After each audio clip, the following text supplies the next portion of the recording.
Bien, Voy a disculpen seguir toda esta trabajando. situación. Vamos a hacer primero una pequeña introducción. El capítulo que tenemos que ver, ahí está el título, ¿no?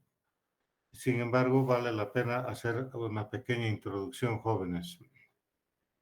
Eh, eh, Sabemos de que este trastorno de lo que es el manejo del agua y los electrolitos, sobre todo, prácticamente es una situación tan frecuente en la práctica diaria del médico general, sobre todo, ¿no?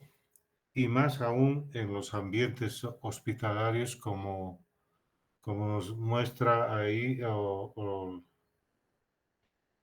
la incidencia, esta incidencia de estos trastornos, por ejemplo, si hablamos de la hiponatremia, sí, nos vemos de que se caracteriza por esa situación de que existe un sodio por debajo de 135 miliequivalentes. Y esto prácticamente se supone que en algunas estadísticas pueda llegar hasta 5 a 10 veces superior en la consulta externa, inclusive, o en los pacientes que estén en las unidades de urgencia. Y esta incidencia va aumentando si el paciente es internado y más aún si ingresa a una unidad de terapia intensiva, ¿sí? Ya entendiendo esta situación, es de que dentro de estos trastornos lo que más tenemos que tomar en cuenta es esta alta incidencia de la hiponatremia, considerando de que prácticamente este mal manejo, digamos, que hacemos en las unidades hospitalarias de los líquidos y electrolitos nos condiciona esta situación a la larga. Algunas estadísticas y muestran e indican de que prácticamente al cuarto día de estar internado un paciente, por ejemplo, ya empieza a desarrollar este trastorno por el mal manejo que se hace en la administración de fluidos, sobre todo en los pacientes. Y lógicamente en las unidades de terapia intensiva la incidencia es casi del 50% o más, porque en primer lugar estos pacientes que están en la unidad de terapia, en las unidades de cuidados intensivos, por ejemplo, muchos de ellos no tienen aporte de líquido por vía oral. Lo que más estás recibiendo es por vía parenteral, ¿no es cierto? Bien, entonces vemos de que, por ejemplo, el sodio, en este caso, prácticamente eh, es el más importante dentro de lo que es el ambiente o este espacio extracelular, ¿sí? Donde prácticamente el agua es la que va a condicionar, de acuerdo a su cantidad o al volumen de líquido, la concentración del sodio en el plasma, ¿sí? Por lo tanto, si bien el agua va a determinar el volumen, pero también es el sodio el que va a estar controlando la cantidad de agua que se va a acumular en el cuerpo, ¿sí? Y donde vemos de que esta osmolalidad extracelular normalmente que se mide es de 286 a 296 miliosmoles por kilo, ¿sí? Entonces, recordando un poquito, nos refleja fácilmente la importancia de este manejo de líquidos, porque entre el 50 al 60% del peso del cuerpo es el agua, y dentro de esta agua están disueltos todos estos componentes osmolares o no, como son los electrolitos y otras sustancias, como por ejemplo proteínas u otras moléculas propias del metabolismo. Desde luego que para facilitar nuestra comprensión, ¿sí? Se nos muestra ahí ese gráfico. Pasemos a la siguiente, por favor. Sí, en esta gráfica simple podemos ver la, la cantidad de agua que existe en el cuerpo, tanto de un de un varón como de una mujer. Lo que nos interesa acá es sobre todo conocer muy bien la distribución de este líquido en los diferentes compartimientos que tenemos en el cuerpo y donde vemos que prácticamente 2/3 de este líquido están en el intracelular y 1/3 en el extracelular, el cual a su vez se divide, como vemos ahí, en el espacio intersticial y en el espacio intravascular. ¿Sí? Por lo tanto, ¿cómo podemos entender que estos espacios se mantengan en un estado de homeostasis, como tantas veces hemos mencionado, o de equilibrio, si quieren, donde pues el agua, a pesar de que sabemos muy bien que prácticamente difunde fácilmente de un compartimiento al otro a través de la membrana celular, sin requerir a veces de un transportador específico, ¿no es cierto? Pero ¿cómo hace que se mantengan estos solutos, este volumen de agua en cantidades, digamos así, estables, ¿sí? Y que no se sobrecargue un compartimiento en detrimento del otro. Justamente se debe a esa concentración que tenemos en ambos lados de estas sustancias como que los llamamos los osmoles. ¿Podemos pasar a la siguiente, por favor? A ver. Bien. Acá nos muestra rápidamente una gráfica. No sé cómo bueno, la ven ustedes bien, ¿no es cierto? Yo inclusive la estoy viendo con cierto dinamismo aquí, con movimiento, quiero decirles, ese esquemita que se ve a la derecha. ¿Está igual viendo ustedes así, en movimiento? Sí, doctor. ¿Sí? Sí, doctor. Eso es. Bien. Vemos ahí que el volumen intravascular está compuesto por estos dos componentes, ¿no? El sistema venoso o como dice ahí, sector venoso, que actúa prácticamente como un reservorio de la sangre y de los líquidos, y un sector arterial, que lógicamente es el que más nos importa, ¿sí? Y que prácticamente la importancia de este componente vascular arterial es que está ahí determinándose el volumen circulante eficaz, ¿sí? ¿Y cuál es la función importante de este volumen circulante eficaz? Mantener la perfusión tisular, y el cual está, lógicamente, como dice ahí, regulado, ¿sí? Y ahí nos pone como ejemplo, por ejemplo, que en la insuficiencia cardíaca congestiva, vamos a ver que el sector venoso, el lecho venoso, tiene un mayor eh, volumen y el volumen circulante eficaz o arterial está muy disminuido, ocasionándonos que un débito cardíaco bajo, ¿sí? Esto es lo que nosotros tenemos que tener en cuenta cuando estamos evaluando un paciente. Y aquí podemos decir lo siguiente: si existe un volumen circulante arterial disminuido, además del volumen, con un ventrículo izquierdo deficiente, ¿qué dato nos orientaría rápidamente a pensar de que existe una mala distribución de los líquidos en un paciente dado? Pregunto, ¿alguien puede responder? Vamos, Cefa- Ivana, Cefalea, a doctor. ver, Podría ¿cómo? ser, podría ser taquicardia, cefalea. Claro, pero si estamos hablando de que estos volúmenes tienen que mantenerse muy bien regulados, si existen una falla cardíaca como acá nos está indicando, ¿sí? Lógicamente, ¿qué va a pasar? Que va a aumentar, se va a acumular líquido o secuestrar, si quieren, volúmenes de sangre, ¿dónde?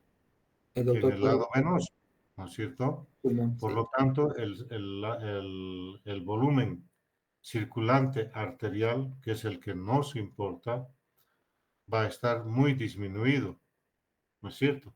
Y si a eso añadimos que ese paciente, además de tener un volumen eficaz circulante arterial disminuido, ¿sí? Y una bomba cardíaca que también tiene problemas, una insuficiencia cardíaca, ¿qué datos nos estuvieran ayudando a pensar, a sospechar que ese paciente está con un problema distributivo de líquidos? Vamos, Ed- Edema en miembros desde, inferiores, tal vez, doctor. perdón, Edema, tal vez, doctor. ya, un edema, por un lado, pero básicamente su compañero hace un momento decía taquicardia, ¿no? ¿Qué más dijiste? Cefalea, doctor, pero creo que no. El paleo. Entonces, ¿qué es lo que nos va a hacer dar cuenta en una evaluación rápida de ese paciente? Lógicamente, la perfusión periférica, ¿no es cierto, jóvenes? El llenado periférico va a estar retardado.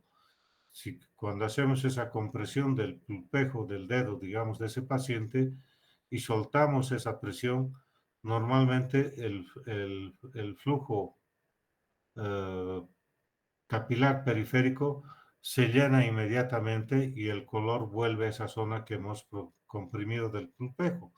Si eso está demorado, ya nos está indicando que la perfusión, que es como dice acá, que la perfusión tisular está disminuida o muy lenta o disminuida si quieren. Por lo tanto, este paciente no está manejando bien sus líquidos. Y otro dato, lógicamente, va a ser eso, lo que su compañera dice, posiblemente el desvío del líquido al espacio intersticial, si quieren, con la formación de edemas, ¿sí? ¿Qué más? Vamos a tener una baja de la tensión arterial, taquicardia, inclusive, o trastornos, sobre todo también en qué? En la saturación de oxígeno periférica. Y prácticamente esos condicionantes pueden empeorar el problema y llevarnos a un círculo vicioso, ¿no es cierto? En la siguiente imagen, por favor. Sí, acá lo que estamos viendo, fíjense ustedes, esas bombas o canales que decimos, sobre todo ejemplificando acá esa bomba que existe a nivel de la membrana celular, que es estas bombas de sodio y potasio ATPasa, ¿no es cierto? Y vemos cómo de un compartimiento extracelular pueden entrar los solutos al intracelular y en algunas circunstancias también invertirse este flujo, ¿no? Para tratar de mantener el equilibrio en ambos compartimientos.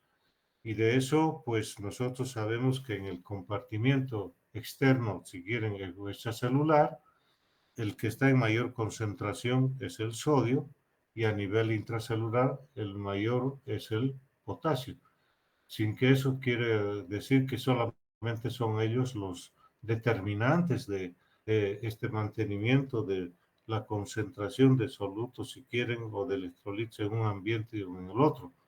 También tenemos otros osmolitos, digamos así, intracelulares, como son estas sustancias inorgánicas que se llaman, dentro de lo que encontramos es los sulfatos, ¿no es cierto? Y ¿qué más? Las aminas o proteínas también, algunas de ellas que condicionan. Y dentro de estos, pues tenemos esos dos importantes como los fosfatos o los sulfatos, que son los otros componentes osmolares intracelulares. Y al otro lado tenemos a estos otros componentes, como ven ahí, ¿sí? Entonces, ahí tenemos, por ejemplo, como dice ahí, el sodio, calcio, bicarbonato y cloro en el extracelular, y al otro, en el intracelular, el potasio y el magnesio con el fosfato. Como verán ustedes, si nosotros queremos entender bien esto, podríamos decir, para no estarnos uh, complicando, enredando un poco, que esa osmolalidad que se mantiene en el extracelular y demás, sería gracias a la concentración de estos solutos en ambos espacios, ¿no es cierto? Donde podríamos decir que casi tanto el sodio de 140 a 145 milicavalentes, en esa misma cantidad estaría el potasio en el intracelular. Fíjense ustedes que fácilmente se pueden mantener y corregir esas medidas. Siguiente.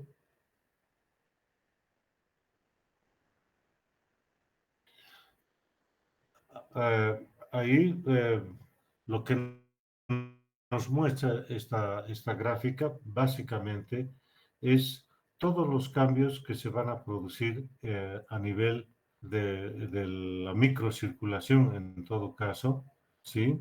Y donde tenemos todos esos componentes hasta llegar a esa fina red capilar que ven ustedes, donde están las células a las cuales se les está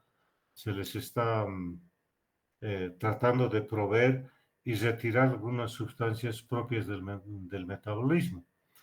Acá también nos muestra que, por ejemplo, la glucosa, ¿sí? La glucosa va a pasar, digamos así, la membrana celular gracias al portal, digamos así, que le facilita la insulina a nivel de estas membranas, ¿sí? Y donde pues prácticamente esa glucosa que ingresa se va a convertir en esa fuente de glucógeno para el metabolismo de todos los componentes intracelulares sobre todo. Y en algunas circunstancias, a nivel extracelular, en la membrana celular, también este hecho es utilizado, por ejemplo, para reintroducir algunos solutos al intracelular, como por ejemplo algunos de estos electrolitos. Si ustedes me pueden decir a qué me estoy refiriendo al mencionar eso, ¿hay alguno que se dé cuenta de qué estamos hablando? Doctor, tal vez de los cotransportadores, por ejemplo, Cotransportadas, sí, por ejemplo del pero, sodio, perdón, por ejemplo del sodio que es cotransportado. claro, pero a nivel ya de la membrana, para pasar al intracelular, estamos hablando de que la insulina facilita ese ingreso, ¿no es cierto?, de la glucosa al intracelular.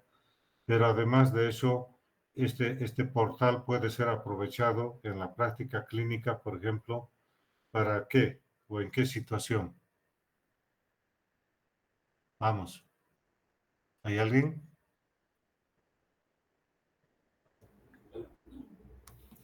¿No? No, Por doctor. ejemplo, sí, adelante, adelante. No, doctor. Irineo, Doctor, no, no sé.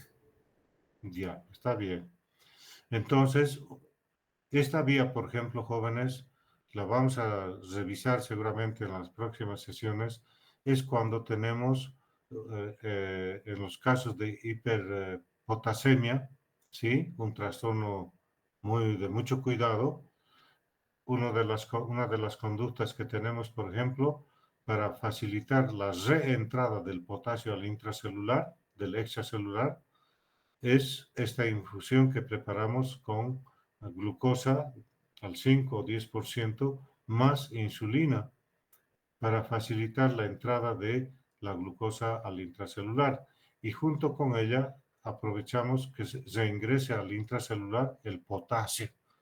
Por lo tanto, no se olviden, esa es una conducta de emergencia en las hiperpotasemias. Utilizar esa infusión de glucosa con insulina para facilitar la reentrada del potasio al intracelular. Eso es lo que tenemos que entender. Ahora, si bien habla también acá la proyección que tenemos de la urea, ¿sí? Eh, Prácticamente podríamos decir que casi como el agua, la urea también atraviesa fácilmente las membranas celulares.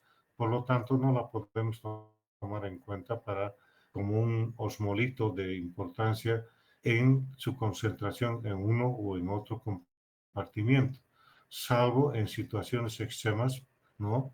Como por ejemplo en el síndrome urémico, por ejemplo, de pacientes con insuficiencia renal severa, la urea puede servir como un osmolito que pueda facilitar el ingreso de líquido, por ejemplo, ¿no? Pero eso es muy esporádico, digamos así, y solamente en estas situaciones de pacientes con una insuficiencia renal en grado muy avanzado, como han podido ver seguramente en las clases que han pasado ya en relación a las funciones que cumple el riñón. Otra situación que podemos tener es algunas proteínas, ¿sí? Algunas proteínas fraccionadas que podrían en alguna situación, sobre todo estos compuestos terminales como amonio, amoníaco, podrían en una situación, pero generalmente la molécula proteica es más grande, por lo tanto no puede atravesar fácilmente, inclusive lógicamente la barrera vascular, ¿sí? Por lo tanto, sabemos que a nivel vascular las proteínas son las encargadas de mantener la presión osmótica dentro de los vasos y retener de esa forma el agua, ¿no es cierto? Bien, pasemos al siguiente, por favor. Entonces, si se dan cuenta ustedes, siendo el sodio, como dice ahí el enunciado, el osmolito más importante a nivel extracelular, entonces, ¿qué quiere decir eso? Que los cambios en su concentración a ese nivel, lógicamente, van a producir movimientos del agua en uno o en otro sentido, como dice ahí, ¿sí? Entonces, sabemos eso, nos damos cuenta fácilmente, por ejemplo, en aquellos pacientes con ciertos grados de hiponatremia, debido a esa hemodilución que se produce digamos por así, por el gradiente de agua que va a permitir su ingreso y a la vez va a diluir ese sodio que está ahí concentrado en una situación, llevándonos a una hiponatremia, ¿no es cierto? Entonces, ahí nos podemos dar cuenta de que esa distribución del agua corporal es la que debemos manejar muy bien en estas situaciones de estados de desequilibrio sobre todo, ¿no? Donde ahí nos recuerda de paso el enunciado de que la glucosa se metaboliza rápidamente si estamos infundiendo una solución de glucosa al 5% sobre todo, ¿sí? Y prácticamente esa glucosa en parte va a ser metabolizada y queda el agua libre. Esa agua libre va a pasar inclusive hasta del líquido extracelular al intracelular en determinadas situaciones. No siempre es así, ¿no? La siguiente, por favor. Y este es un concepto que, si tomamos en cuenta, jóvenes, dice solución salina isotónica, ¿no es cierto? Indicando de que todo el volumen de esta solución que se administra va a ir a parar al extracelular, al espacio extracelular, y que nos muestra ahí de que la expansión de volumen que vamos a tener ahí va a corregir rápidamente no solamente la tensión arterial, sino también la perfusión tisular que estamos hablando, que se debe mantener en condiciones para permitir una perfusión tisular efectiva, ¿sí? Lógicamente que en la actualidad se pone en duda un poco este concepto de que la solución salina al 0,9% es fisiológica, es isotónica, etcétera, ya que la administración de estas soluciones en un volumen no tan grande, digamos así, puede llevarnos a que se produzca una alcalosis hiperclorémica en algunos de estos pacientes por la administración. Y ahí vamos demostrando de que esos 154 miliequivalentes que aporta ese litro de solución fisiológica, junto con los 154 miliequivalentes que aporta de sodio, esa solución fisiológica de 1000 ml, ese cloro se va a ir acumulando también, no va a ser tan utilizado y nos va a llevar a ese trastorno a nivel del pH sanguíneo, llevándonos a ese cuadro de desalcalosis. Bien, la siguiente, por favor. Sí.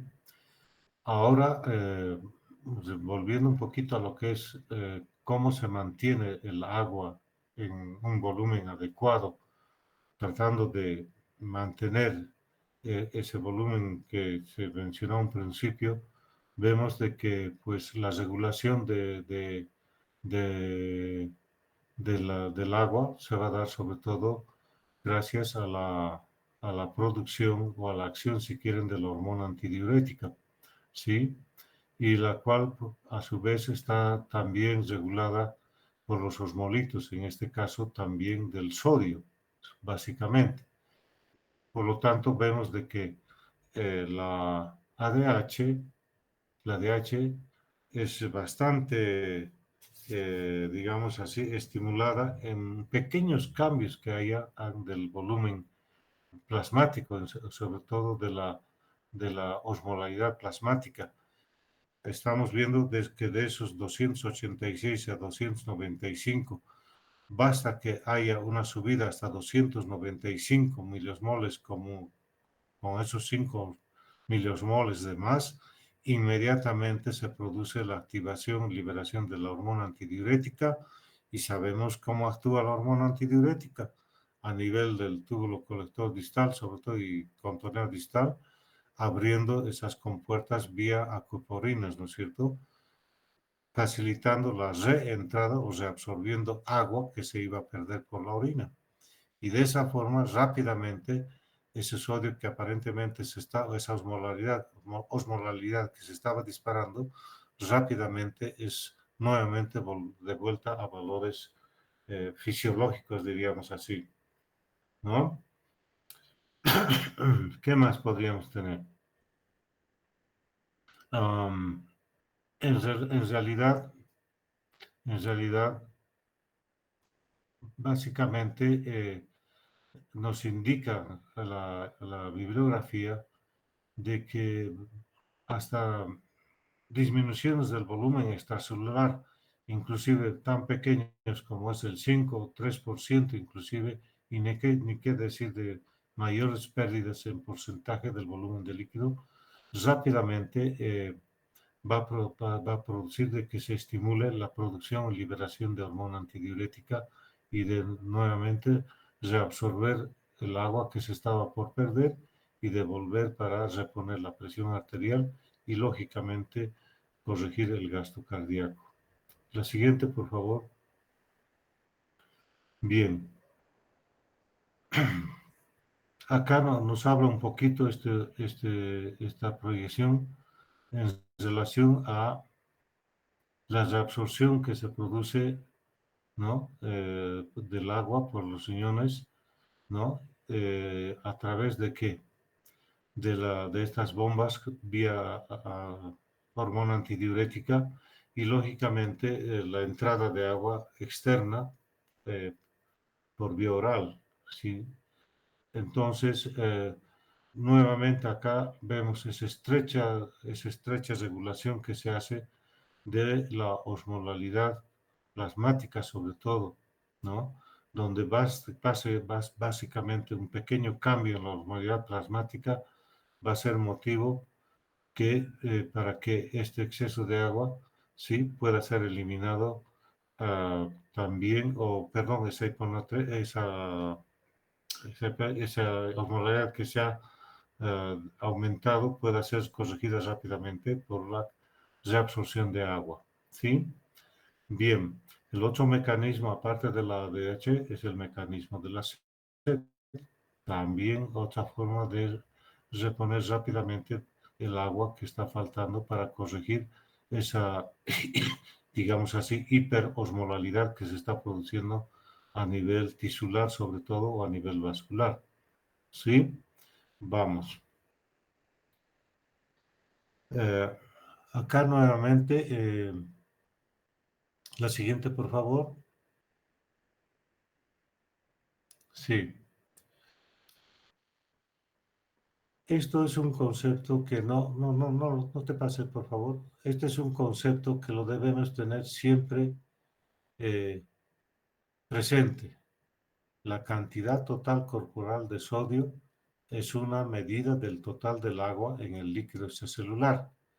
Y, lógicamente, la composición, la cantidad del sodio va a reflejar si esa volemia está conservada o existe alguna alteración, ¿sí? Y ahí está lo que ya mencionaron ustedes hace un momento, ¿sí? Un exceso de sodio, lógicamente, va a facilitar que la formación o aparición de edemas. En una intentona del, digamos así, del cuerpo de querer disminuir ese exceso de sodio, ¿qué hace? Reabsorber agua, ¿no? Para diluir el sodio y lógicamente al disminuir la presión hidrostática intravascular, el líquido se va para afuera y tenemos ese trastorno que vemos ahí, el edema, o ese aumento del volumen intravascular nos lleva a esta hipertensión o aumento de la presión arterial, volumen dependiente, ¿sí? Y lo que mencionaron hace un momento también, de que el déficit de sodio, ¿a qué nos va a llevar? Hipotensión, taquicardia, lo que habíamos estado diciendo, una mala distribución del líquido, sobre todo en los compartimientos. Siguiente. Bien. Este es bueno, queriendo leer lo que está aquí bailando en la pantalla. A ver, acá prácticamente lo que nos muestra esta proyección, que bueno, lamentablemente no puedo explicar como quisiéramos, porque aquí las letras ya son menuditas en el celular y demás. ¿Y qué nos dice esto? Que la cantidad de sodio, total de sodio y desde luego del volumen de líquidos están regulados principalmente por el sistema renina-angiotensina-aldosterona, que ya lo conocemos seguramente, ya hemos avanzado todo eso en la parte teórica inicial de la materia, el sistema nervioso autónomo, los péptidos natriuréticos y la hormona antidiurética. ¿Sí? Y acá hay una concepción del término deshidratación, ¿sí? Y que prácticamente deshidratación sería pérdida de agua, ¿no es cierto? Pero nosotros sabemos que también no es solamente de agua, sino también de solutos. Por lo tanto, acá recomiendan el término de depresión de volumen, refiriéndonos solamente a que falte agua, ¿sí? Y deshidratación nos dice acá para agua pura y con hipernatremia. Siempre nos lleva un poquito a la confusión este término de deshidratación, entendiéndose de algunos solamente falta de agua, o sea, de volumen, y por el otro lado, no solamente la falta de volumen, sino también la falta de electrolitos, ¿no es cierto? Eso es lo que tenemos que entender. Y a la derecha, en ese diagrama, podemos ver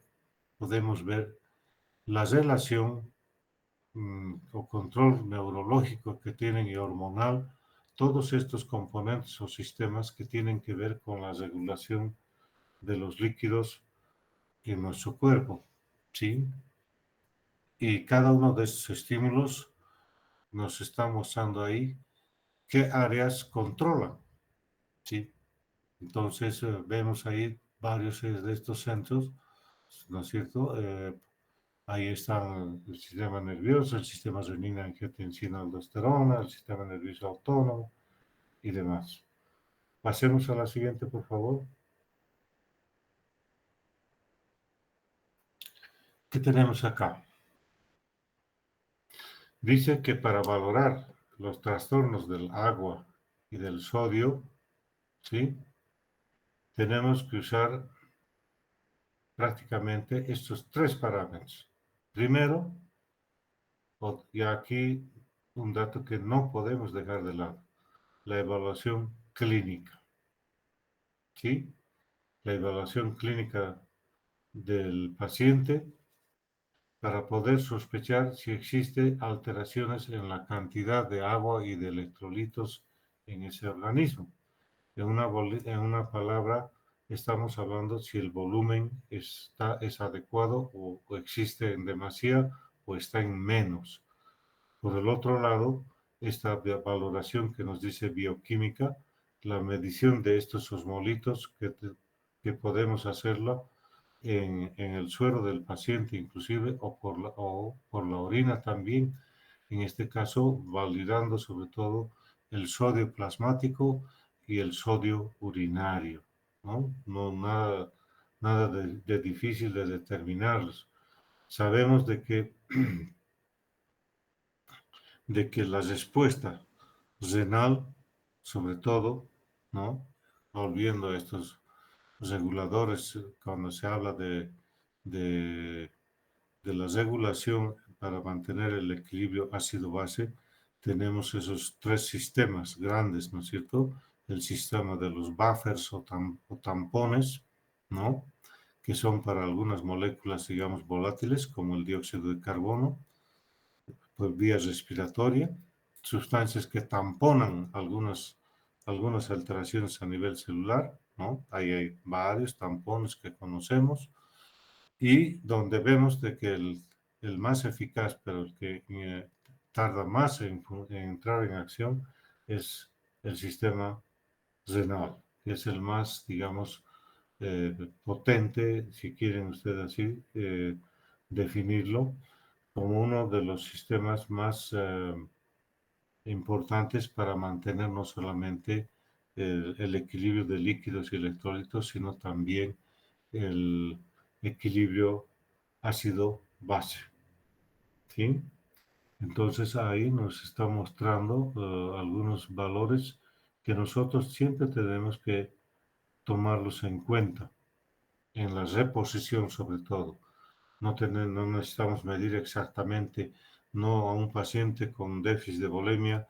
En la sala general podemos estar colocar un catéter para medir presión venosa central, por ejemplo. Si no son todos estos hallazgos clínicos iniciales que nosotros podemos encontrar en el paciente para poder ya inicialmente hacer una corrección, aunque sea un poco teórica, o empírica, si quieren, de estos electrolitos. Bien, ahora entraríamos a este primer trastorno, el más frecuente, el más importante, con el cual todos nosotros nos encontramos frecuentemente. Hablamos de ese estado que se llama de concentración en relación al sodio, que es la hiponatremia. Hiponatremia, que es ahí, como indica, un sodio plasmático menor a 135 milimoles, ¿no? O miliequivalentes, si quieren, por litro. ¿Sí? ¿Y qué dice ahí ese enunciado inicial? Un paciente con edemas o ascitis tiene un aumento del volumen extracelular, por lo que tanto el sodio total estará aumentado, aunque tenga un sodio bajo en sangre. En este caso, no se debe administrar sodio, pues empeoraría el cuadro clínico. ¿Cuál sería la consecuencia de eso, de ese enunciado? ¿Alguien me puede responder? Dice, empeoraría el cuadro clínico. ¿Qué estamos ocasionando, jóvenes? Vamos, ¿alguien puede mencionar? Básicamente, pues empeoramos la hiponatremia, ¿no es cierto? ¿Sí? Entonces, eso es lo que tenemos que tener en cuenta. Puede que el paciente tenga un sodio normal, pero está depletado de volumen. Y al infundir una solución, podemos diluir ese sodio que estaba normal y por dilución llevarlo al paciente a una hiponatremia. Esa situación la podemos realizar, ¿sí?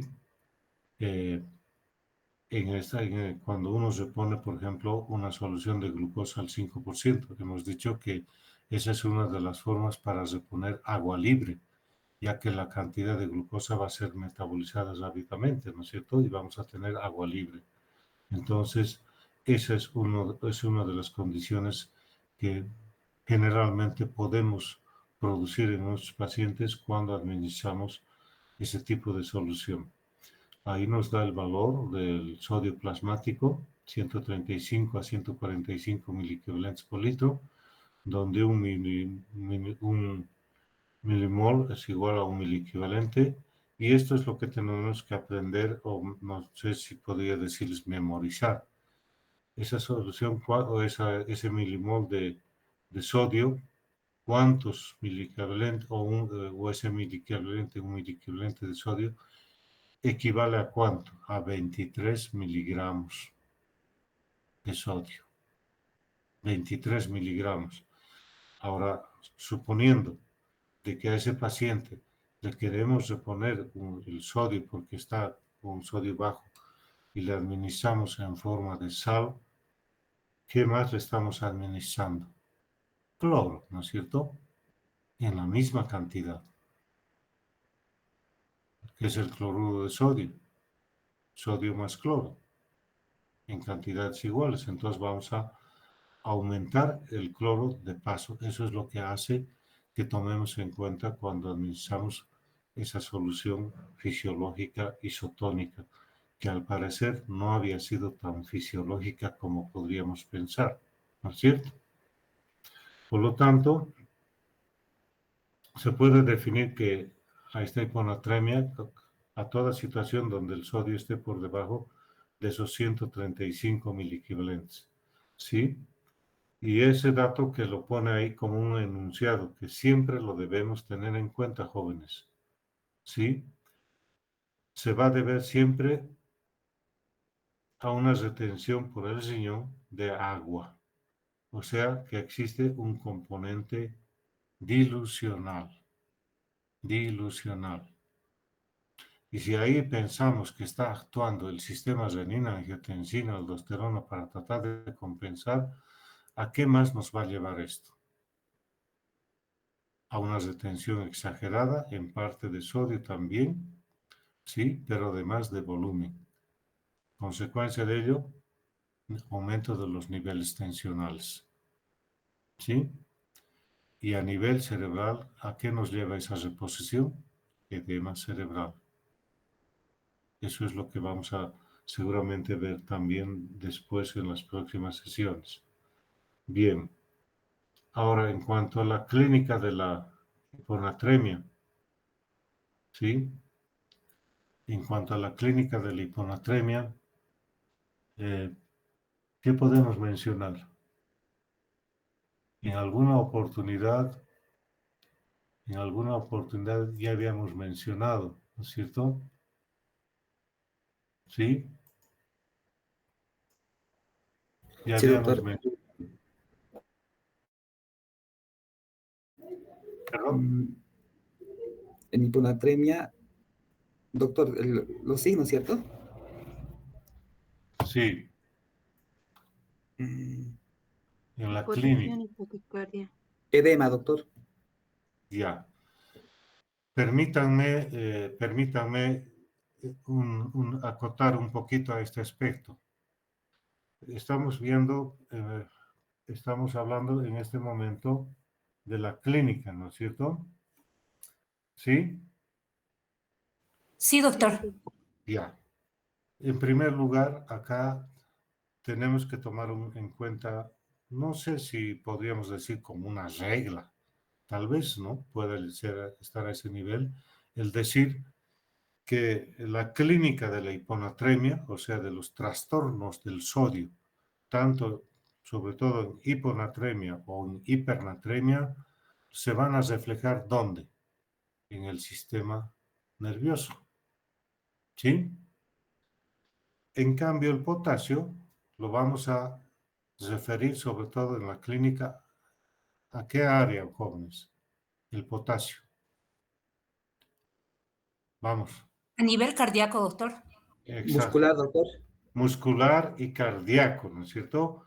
Porque sabemos cuál es la función del potasio en esos tejidos. Excitabilidad y contractilidad muscular.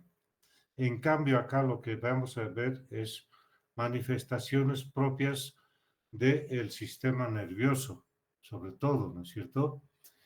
Y acá hay una subdivisión que me parece muy adecuado mencionarles.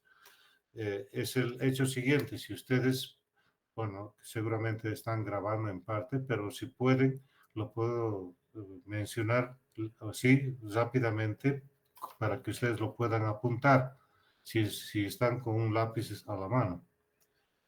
Y dice lo siguiente: la sintomatología atribuida a la hiponatremia se va a enfocar en la clínica, sobre todo en las siguientes formas.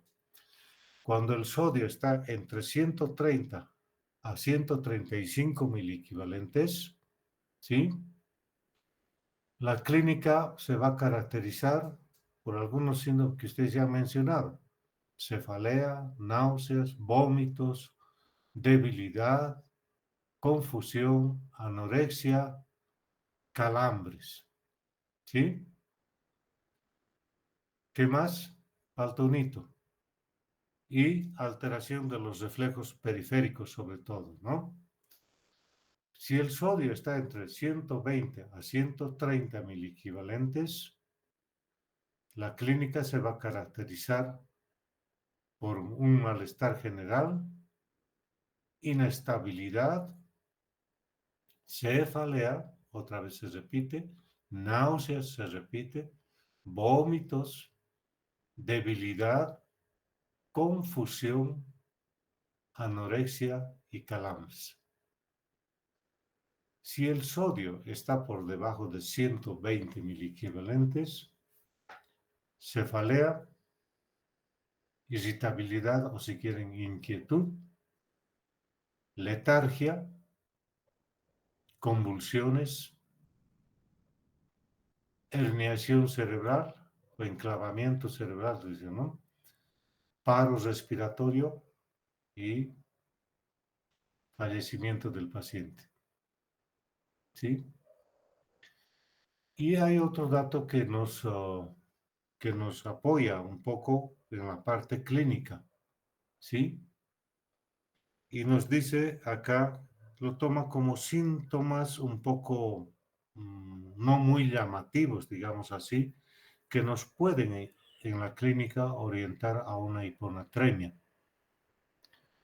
Por ejemplo, en una anatremia de 133 miliequivalentes, una hiponatremia de 133, generalmente, fíjense este enunciado que me parece muy importante, generalmente implica retención de agua libre en más de 2 litros. Este es un dato que no es tan antiguo, digamos así, ni tan nuevo, pero no se lo tomaba mucho en cuenta. O sea, vuelvo a repetir, un sodio igual a 133 miliequivalentes en plasma, prácticamente nos está enmascarando que existiría 2 litros de agua secuestrados, o sea, retención de agua. ¿Sí? Otro dato que nos refuerza esta parte clínica, aparte de los que hemos mencionado anteriormente, es esa respuesta lenta que podemos tener del paciente, tanto en la parte, digamos, cognitiva y motora, un paciente lento, como dicen. Otra situación es un paciente inestable en cuanto a la posición, mantenimiento de la posición corporal. Luego, como consecuencia de esa inestabilidad, las caídas del paciente, ¿no? Las caídas. Y finalmente, un dato que tal vez habría que analizarlo muy bien, habla acá de la osteoporosis. no he encontrado una relación que sea muy, que nos explique esto, esa relación de la hiponatremia con la osteoporosis. ¿Sí? Ahora, otro dato que lo resalta también este enunciado es de que no existe una correlación exacta entre la cifra de sodio que tenemos de la natremia y la intensidad de los síntomas. O sea que esto va a depender sobre todo de qué. Esa gradación que hemos mencionado hace un momento con las diferentes concentraciones de sodio en plasma, puede ser de que a veces no sea tan exacto, ¿no? Sino solamente son señales que nos orientan en la clínica a sospechar este trastorno. Pero mucho de esto va a depender de qué, del tiempo o de la velocidad, si quieren ustedes, en las cuales se ha producido la hiponatremia. Lógicamente, esto nos va a depender mucho del ritmo de descenso del sodio, ¿sí? Que va a llevarnos a esa hiponatremia. Y lógicamente, tenemos que tomar en cuenta acá las características del paciente. Por ejemplo, edad, por ejemplo, comorbilidades que tiene el paciente, ¿sí? En base a eso,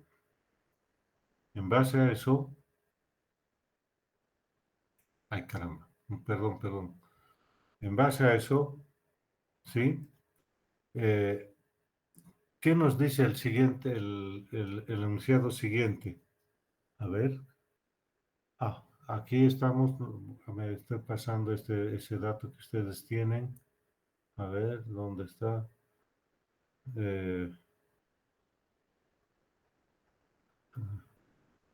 y si bien estos exámenes, bueno, ahí estamos, otra estadiaje que dan a la concentración de sodio en plasma y lo califican así, leve, moderada y grave. Y lógicamente abajo tenemos los exámenes complementarios que deberíamos tomarse en cuenta en todo paciente que está con un trastorno de desequilibrio electrolítico. No solamente esto es para el sodio, ¿no es cierto? Entonces, en un primer estado,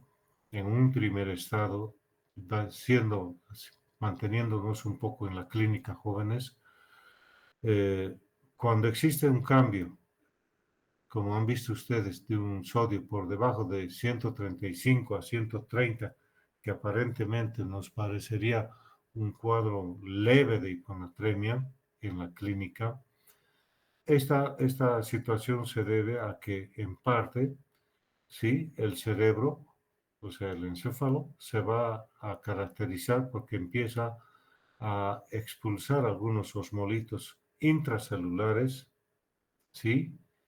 En los siguientes minutos u horas, sobre todo con esas consecuencias que pueden irse presentando a la larga o el transcurso del desarrollo de ese cuadro, ¿sí? Hasta que esta situación de querer expelir estos osmolitos a nivel del encéfalo pueden prolongarse, por ejemplo, hasta más de las 48 horas. Fíjense ustedes que en ese caso nos está dando tiempo suficiente para poder hacer el diagnóstico y empezar a reponer rápidamente la natremia de ese paciente. Por lo tanto, si se dan cuenta ustedes, la gravedad o severidad de los síntomas que va a presentar ese paciente en la clínica va a ir siendo gradualmente más de mayor intensidad y de mayor severidad, ¿no es cierto? Por lo tanto, esto es lo que nosotros tenemos que tomar en cuenta en la sospecha de un paciente que está con este trastorno de manejo de este electrolito, si el cuadro es un cuadro agudo o es un cuadro ya crónico.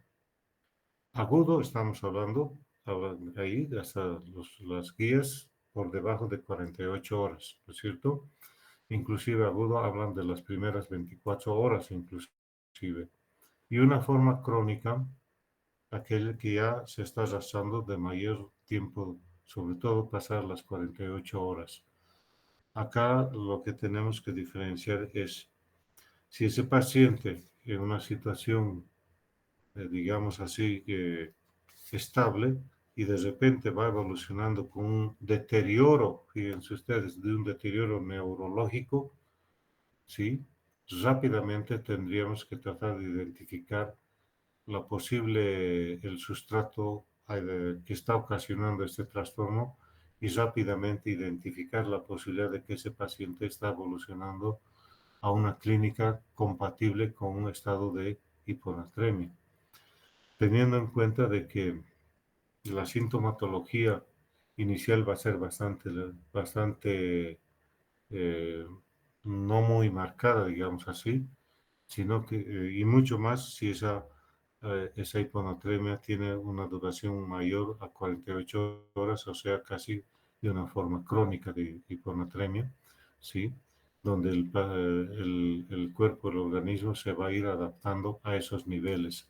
Por lo tanto, la clínica también en una forma clínica crónica de hiponatremia va a ser muy mínima, digamos así, ¿no es cierto?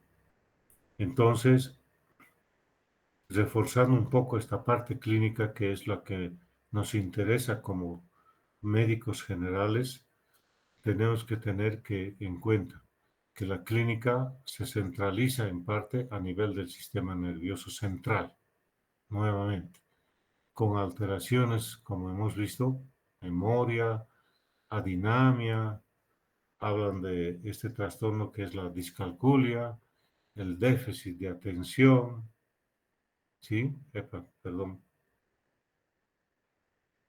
perdón, ¿no? Entonces, todos estos trastornos referidos al área del sistema nervioso central. ¿Qué más tienen ahí? Hay otra proyección más en relación a la clínica. A ver, por favor, si me lo pueden, creo que está como síntomas, ¿puede ser? ¿Sí? Hola, Sí, doctor. ¿sí? Entonces, ¿puedes reforzarme, por Doctor. favor, en esa proyección? No la tengo acá. ¿Qué dice en relación a los síntomas?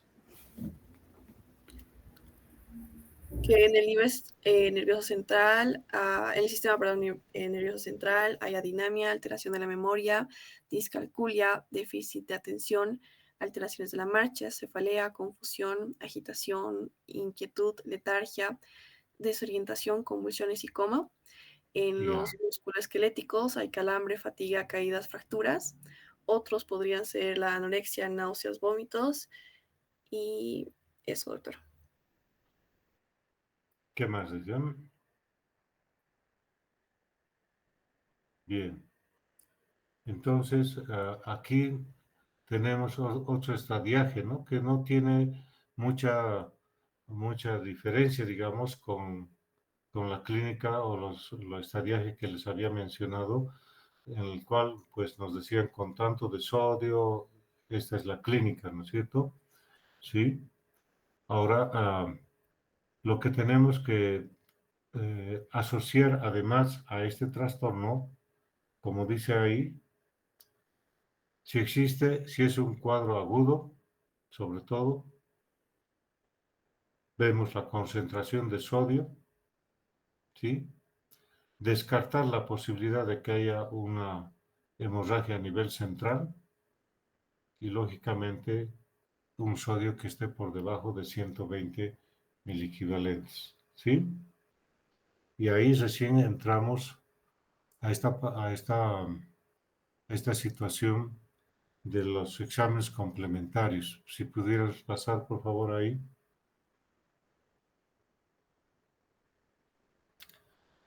¿Alguno de ustedes me puede decir por qué tendríamos que medir proteínas totales y además pedir hormonas tiroideas? Vamos, ¿alguien puede aportar? ¿Por qué deberíamos medir las proteínas en un paciente con sospecha de hiponatremia, o aunque no sea hiponatremia, otro trastorno electrolítico? ¿Por qué deberíamos pedir proteínas totales? Para ver el estado osmótico plasmático efectivo. Exactamente, exactamente. Y un ejemplo claro de eso, ¿cuáles son en la clínica? ¿Qué tipo de comorbilidad va en esa línea? Tal vez, doctor, el síndrome nefrótico. Exactamente. Está muy bien. ¿Qué otro trastorno? Quemaduras graves. Exactamente. ¿Qué más? Insuficiencia hepática, doctor. Exactamente. Así tiene que ser. Qué bien, muchachos. Y viendo el otro, ¿qué más tendríamos que tomar en cuenta?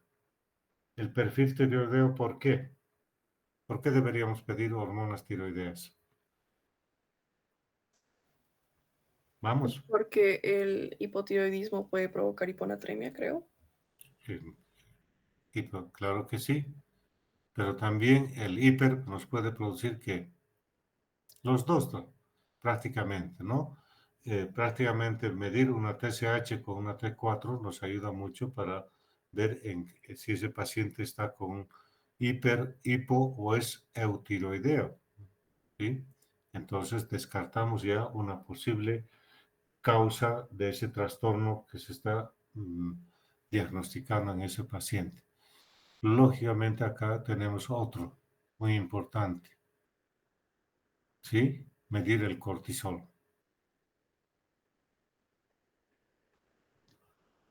¿Qué trastorno se caracteriza por este problema, por hiponatremia en relación a la producción de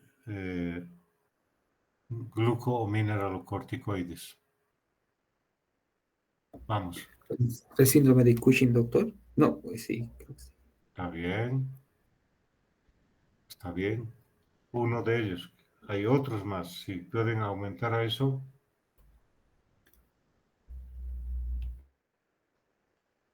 ¿Mm?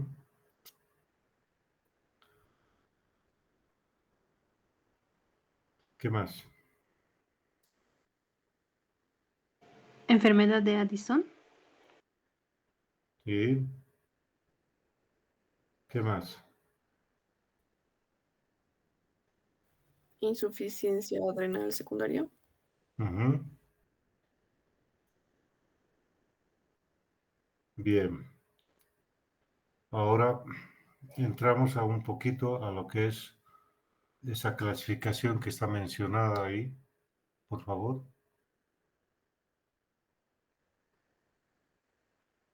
¿Sí?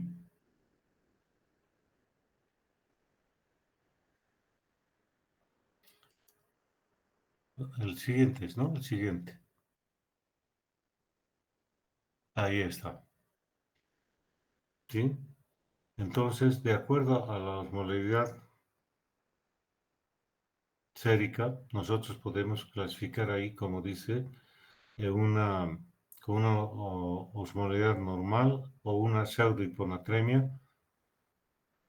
Fíjense ustedes, nos dice ahí triglicéridos mayores a 1500 miligramos, proteínas plasmáticas mayor a 10 gramos, lavado vesical con sorbitol o glicina, ¿no? Glicina.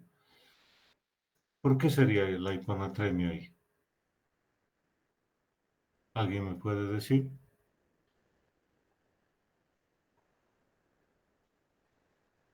Vamos. Está con hipertrigliceridemia, está con hiperproteinemia, ¿sí? Y han usado sorbitol o glicina, dice, para hacer un lavado de la vejiga. Por ejemplo, eso hacen en la cirugía de próstata, ¿no es cierto? ¿Por qué será? En los hipertrigliceridemia sería porque los triglicéridos elevados desplazan lo que es el plasma acuoso, donde se mide el sodio. En realidad, y ahí dice que sería una pseudohiponatremia, ¿no es cierto? es que estas moléculas van a actuar como ¿qué? Como osmolitos, ¿no es cierto? Van a retener líquido y por lo tanto, al retener líquido, aumenta la volemia y el sodio que estaba normal aparentemente parece disminuido. Ese es uno de los datos que a veces no se toman en cuenta y más estamos pensando en los efectos que nos produce, por ejemplo, la hipertrigliceridemia, ¿no es cierto? Por ejemplo, las pancreatitis. Más estamos pensando con esos grados y ni siquiera hemos sospechado que ese paciente puede estar pasando con un estado hiponatrémico, ¿sí? Otra situación, vamos, cambiemos.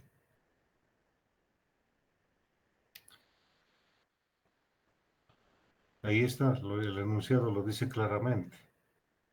Con una osmolaridad elevada o una hiponatremia dilucional, ¿sí? Este es un dato que no podemos dejar de lado, jóvenes, en la parte clínica. Lo que dice ahí, ¿pueden leerlo, por favor? Vamos, ¿pueden leerlo?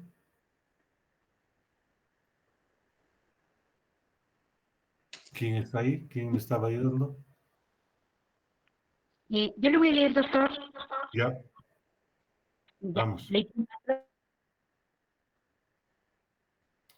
hiponatremia dilucional. Bueno, va a producir una hiperglucemia cada aumento de 100 miligramos por decilitro de la glucemia.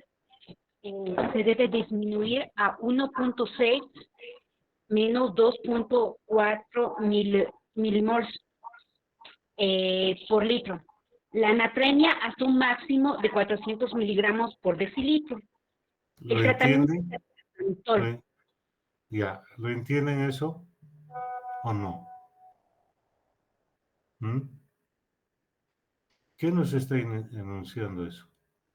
La hiperglucemia dice, cada vez que la glucemia de ese paciente sube 100 miligramos, 100 miligramos, ¿sí? La glucemia normal, 100, 120 si quieren, sube, digamos, a 200, se debe disminuir o se va a disminuir el sodio en 1.6 a 2.4 milimoles o miliequivalentes, el nivel de sodio en plasma, ¿sí? ¿Hasta cuándo? Dice, hasta un máximo de 400 miligramos por decilitro. Esos 400 miligramos por decilitro nos está indicando la glucemia a la cual podemos, la hiperglucemia a la cual podemos llegar, ¿sí? Donde máximo, aunque la glucemia ya esté por encima de 400 miligramos, como es un estado cetoacidótico, ¿sí? La cantidad de sodio que se va a disminuir es esa cantidad, 1.6 a 2.4 milimoles. Generalmente tomamos en cuenta como 1 a 2 milimoles para no hacernos mucho problema en el cálculo de reposición, ¿sí? Y lógicamente ahí tenemos otro, el tratamiento con manitol, ¿no? El manitol, ¿para qué se usa? Por ejemplo, para la preparación del intestino, ¿no? Para una colonoscopía.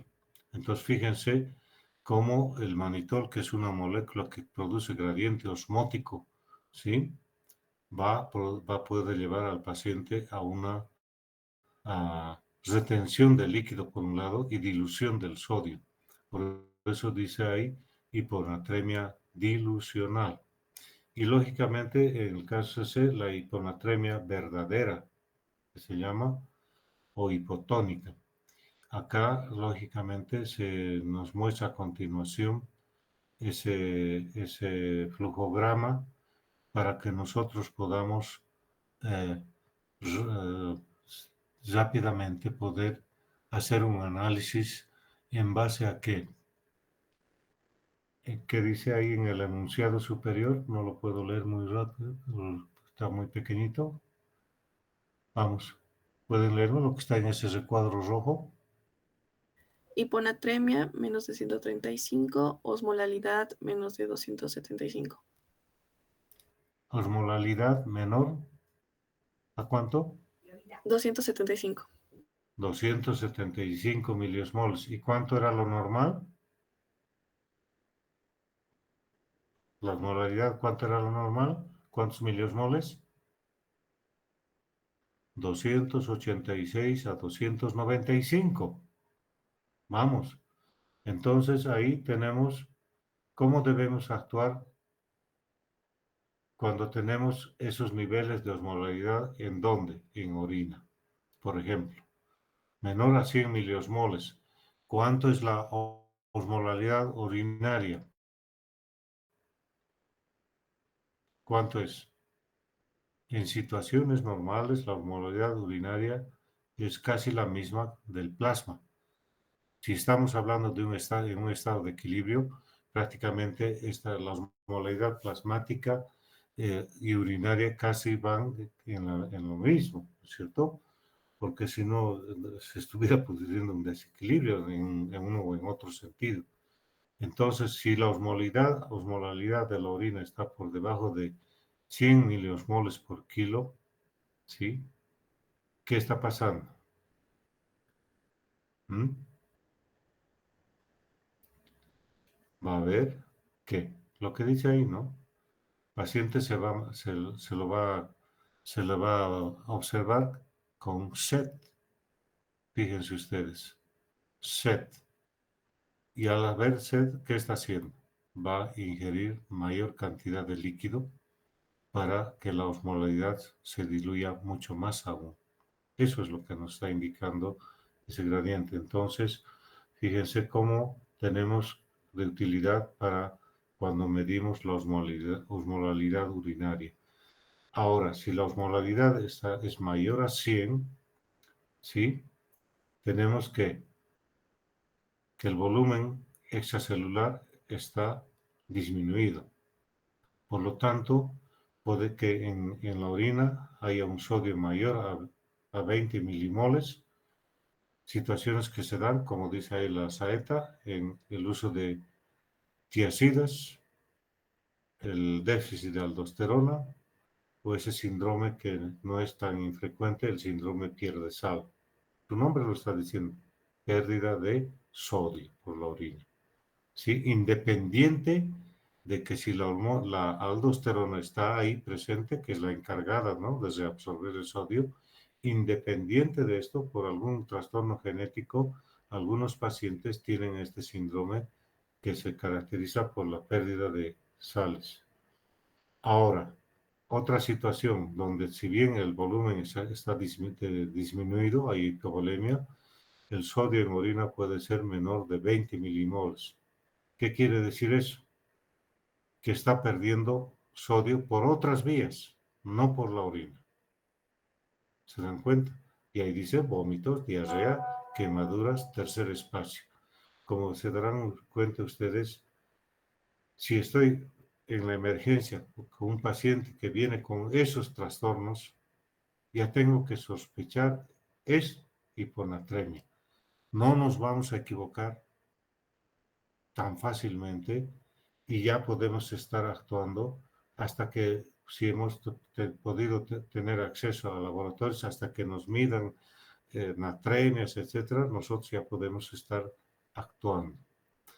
Ahora, si el volumen extracelular está aumentado, una hipervolemia, ¿qué significa eso? Que el sodio va a estar mayor a 20 milimoles en la orina. ¿Qué quiere decir eso? Que el riñón no está reabsorbiendo y está dejando perder sodio, como es el caso, por ejemplo, de la insuficiencia renal. Y si la orina tiene menos de 20 milimoles de sodio, ¿qué estamos actuando?